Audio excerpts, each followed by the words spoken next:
Governance now के निदेशक श्री कैलाशनाथ अधिकारी जी, इस कार्यक्रम में उपस्थित भारत सरकार के अधिकारीगण, उद्योग जगत के सभी भाइयों बहनों, मैं आज इस कार्यक्रम में आप सभी का अभिनंदन और स्वागत करता हूं।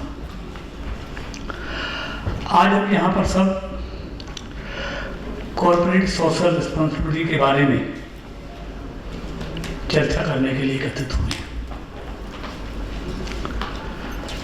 आप सब जानते हैं कि उद्योग जगत में काम करने वाले हमारे सभी भाई और बहन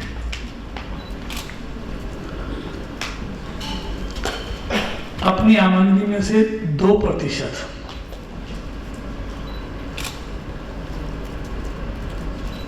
सामाजिक क्षेत्र में काम करने के लिए खर्च करते हैं।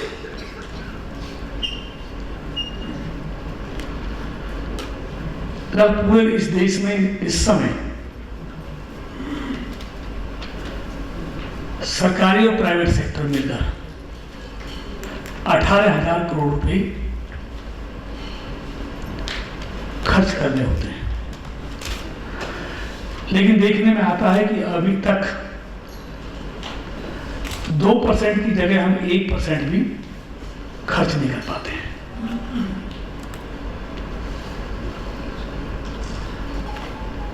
कई जगह इसको बढ़ाने की चर्चाएं हो रही हैं। अभी बॉम्बे में महाराष्ट्र की सरकार अभी बहुत जल्दी ही अपने औद्योगिक जगत के भाइयों को वहां बुलाकर उसका परसेंटेज बढ़ाने की चर्चा करने वाली है। लेकिन मेरा ये मानना है कि बढ़ाने की चर्चा तब करनी चाहिए कि पहला हम खर्च कर चुके हों। इसलिए एक चिंतन का विषय है कि हम अपनी सोशल रिस्पॉन्सिबिलिटी को निभा क्यों नहीं पा रहे हैं। जो पैसा इस देश और समाज और शहर के उत्थान के लिए खर्च होना चाहिए, उसमें रुकावटें कहाँ हैं? खर्च ना होने के कारण क्या है? कारण पता चले तभी तो उसका समाधान निकलेगा। इसलिए मैं कोई लंबा चौड़ा भाषण देने के लिए नहीं।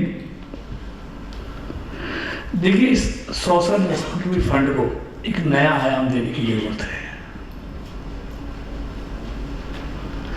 अभी हमारे कर्मयोगी प्रधानमंत्री जी ने जो स्मार्ट सिटी का कंसेप्ट दिया है, उसमें बहुत अच्छी तरह से हम इस पैसे का सदुपयोग कर सकते हैं। शहर की सफाई के लिए, शहर की ड्रेनेज के लिए, शहर की सीवर के लिए, मतलब शहर को सुरक्षित करने के लिए हम इस पैसे का सदुपयोग कर सकते हैं। तो इसलिए मैं आप सबसे आज निवेदन करने आया हूं कि इसमें तो आप खर्च करें ही करें। कहीं कोई आपको सरकारी दिक्कतें आती है, कोई प्रशासनिक दिक्कतें आती हैं, तो आपको वहां के जो राजनीतिक क्षेत्र में काम करने वाले लोगों को बताना चाहिए।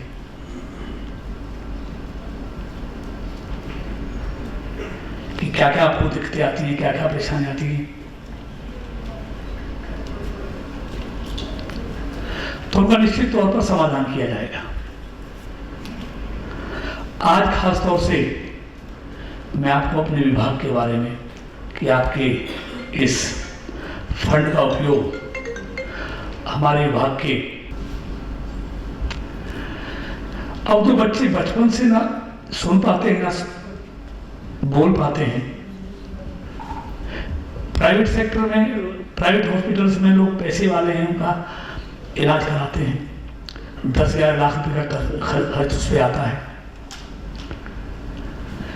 उन बच्चों को कोक्लियर प्लांट लगाया जाता है और लगभग 6 लाख रुपए उस पर खर्च आता है। 4.5 लाख का कोकोनट प्लांट है जो बाहर से इंपोर्ट हम करते हैं। 60,000 के करीब उस पर ऑपरेशन पे खर्च आता है। 90,000 रुपये उसकी थेरेपी पे खर्च आता है। और हमने, सरकार ने इस बार 500 बच्चों को इस तरह के निःशुल्क कोकोनट प्लांट करने का एक बजट 30 करोड़ का हमने स्वीकृत किया पहली बार, कि ऐसे बच्चों को हम, और ये 5-6 साल तक के बच्चों को, जिसमें हमने अभी तक 260 के करीब बच्चों का इस साल हमने इस तरह का कोकोनट प्लांट लगाए हैं, और 100% वो सफल ऑपरेशन रहे हैं। वो बच्चे सामान्य बच्चों की तरह बोलने लगे हैं और सुनने लगे हैं। इससे बड़ा पुण्य का कार्य कोई नहीं हो सकता। हर साल ऐसे 30,000 बच्चे पैदा होते हैं, जिनमें से 15,000 को हम सामान्य बच्चों की तरह कर सकते हैं कोकोनट प्लांट लगाकर। लेकिन जैसे मैंने कहा, समस्या वही पैसे की है। सरकार के पास सीमित साधन है। अभी साल में 30 करोड़ रखा है, 40 करोड़ रख लेंगे। लेकिन अगर 15,000 बच्चों को हमने कोकोनट प्लांट लगाकर सामान्य बच्चों की तरह करना है तो कितना चाहिए? 900 करोड़ रुपए चाहिए। 900 करोड़। तो इसलिए हम चाहते हैं कि ऐसे बच्चों को आप अडॉप्ट करें। और ऐसे बच्चे, देखिए, इससे सिर्फ पैसा बचा हुआ है कॉर्पोरेट जगत का, CSR का, वो पैसा भी खर्च हो जाएगा। और ये वो बच्चे हैं जिनके पास आय का कोई साधन नहीं, जिनके पास इतना पैसा नहीं कि वो प्राइवेट हॉस्पिटल में जाकर उन बच्चों को कोकोनट प्लांट लगवा सके। नॉर्थ ईस्ट में बहुत बड़ी समस्या है इस तरह के बच्चों की। अभी हमने 100 बच्चों के लिए वहां पर घोषणा की है। लेकिन जैसे मैंने कहा कि संख्या ज्यादा, हर साल इतने बच्चे आते हैं, तो मेरा आप सबसे निवेदन है कि आप CSR फंड जो है उसमें ऐसे बच्चों को आप गोद लें। और इससे आपको देखिए, जब आपको आत्मसंतुष्टि भी होगी, आपको इससे खुशी भी मिलेगी कि हमने किसी बच्चे को सामान्य बच्चे की तरह जीवन जीने के लिए रास्ता दिखा दिया। इसी तरह बहुत से ऐसे विकलांग हैं जो 80% से लेकर 100% तक विकलांग हैं, क्योंकि 40% से जो ऊपर है सबको विकलांग माना गया है। लेकिन हमने तय कर रखा है कि 80% से 100% हमको मोटराइज साइकिल देंगे। जैसे ऐसे बच्चे जो स्कूल जाते हैं, जो नौकरी पे जाते हैं, जिनको जाने के लिए सहारे की जरूरत होती है, बस में जाएंगे तो एक आदमी अटेंडेंट चाहिए, लेकिन उसके पास अगर मोटराइज साइकिल होगी, या भी आपने देखा होगा, अभी होंडा से हमने एक स्कूटर लिया है ऐसे विकलांग लोगों के लिए, जिसकी कीमत लगभग मार्केट में ज्यादा, लेकिन हमने 63,000 ज्यादा किया है। तो ऐसे बच्चों को जो कॉलेज जाते हैं, स्कूल जाते हैं, उनको किसी सहारे की जरूरत ना हो, उनको ये मोटरसाइकिल, स्कूटर, व्हील चेयर, ये सारे हम दें, तो उसमें आप सबके सहयोग की जरूरत पड़ेगी। और हमारे सांसद है किरीट सोमैया जी, अभी तक हमारे एलेंको से जो अंग बनते हैं, हाथ, पैर, घुटने, वो उस तरह के नहीं जिस तरह के आप बाहर देशों में आप देखते हैं, जितने मॉडर्नाइज हैं, इलेक्ट्रॉनिक हैं। उनकी कॉस्ट क्या थी अब तक? अब से पहले 8-10 लाख रुपए का वो उपकरण मिलता था। धीरे धीरे जैसे उसकी मांग बढ़ी है तो उसकी अब कॉस्ट 4 लाख के करीब आ गई है। लेकिन अभी बॉम्बे में हम गए थे, हमारे मुख्यमंत्री जी साथ थे, किरीट सोमैया जी थे, अभी बताया कि उसकी कॉस्ट अभी 2-2.5 लाख के करीब आ गई है। लेकिन जैसे ही हमारा एमओयू एलेंको में हुआ है और जैसे ही यहाँ उत्पादन शुरू हो जाएगा तो उसकी कॉस्ट लाख 1.5 रुपए तक उसकी आ जाएगी। मतलब 8 लाख से लाख 1.5 लाख रुपए उसकी कॉस्ट आ जाएगी। देखिए, CSR फंड से हम लोगों को नया जीवन दे सकते हैं, उनको नया रास्ता दिखा सकते हैं, उनको हम इस काबिल बना सकते हैं कि वो रोजगार कर सकें, वो बगैर मतलब किसी के सहारे पे रहने बजाय किसी का सहारा बन सके। तो इसलिए मैं सिर्फ आज खास तौर से आपसे निवेदन करना है कि आप कौशल विकास के क्षेत्र में तो अपने CSR का इस्तेमाल करें, स्वच्छ भारत के क्षेत्र में भी CSR फंड का इस्तेमाल करें।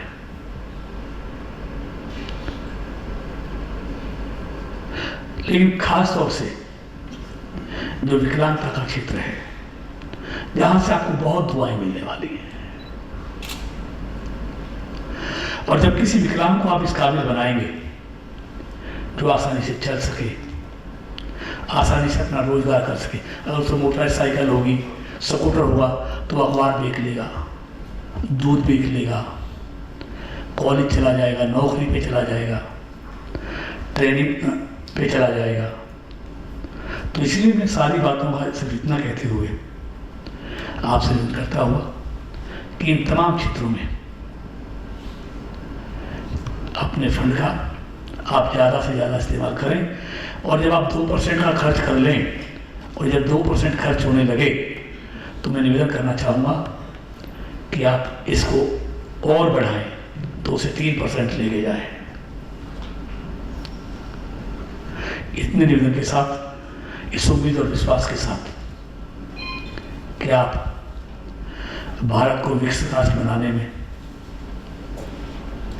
आपका सहयोग जैसे मिलता रहा है, आगे भी हमको मिलेगा, और ये देश दुनिया का सिरमौर बने, जिसके लिए आदरणीय मोदी जी पूरी लगन और मेहनत से, कड़े परिश्रम से रात दिन लगे हुए हैं।